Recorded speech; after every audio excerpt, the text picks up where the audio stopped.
បងថាមានរឿងអ្វីពេលធ្វើឲ្យអូនឈឺ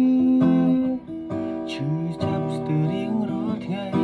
ឲ្យបងជួយគិតនៅរឿងថ្លៃត្រូវធ្វើបែបណា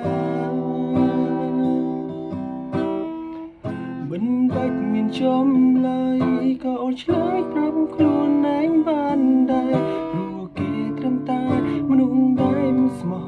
នឹងអូនឲ្យបងត្រូវធ្វើបែបណាបើជីវ៉ាមិនទាន់អងអាឡ័យបងត្រឹមចិត្តថ្លៃខ្សែភ្នែកចរណៃអូននៅមានគេចាប់ដៃស្ងួនអង្រួនប្រាប់អូនកុំទៅរកគេឬអូនភ្លេចហើយមានមេគេធ្វើឲ្យអូនឈឺចាប់យ៉ាងណា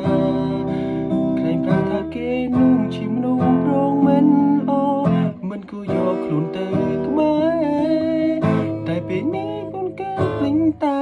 ទៅរកគេនោះវិញបានមិនបាញ់ប្រាប់ថានឹកបងនឹកតែនៅស្នេហ៍គេឡើងដំណៀងមេប្រាប់បងនោះជារឿងអ្វីប៉ុណ្ណឹងមិនដឹងខ្លួនឬគេធ្វើឲ្យអូនឈឺយ៉ាងណាត្រូវចាំទុកថាគេលែងត្រូវការរូបអូនទៀតហើយ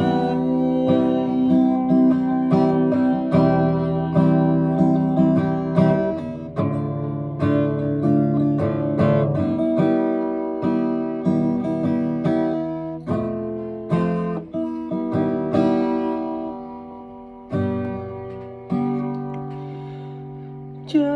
ប់ដៃស្ងួនអង្រួនប្រាប់អូនកុំទៅរកគេ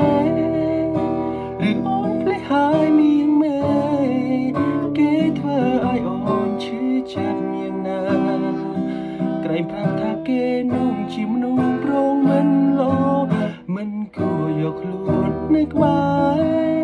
តែពេលនេះអូនកិច្ចកាយទៅរកគេនោះវិញបាន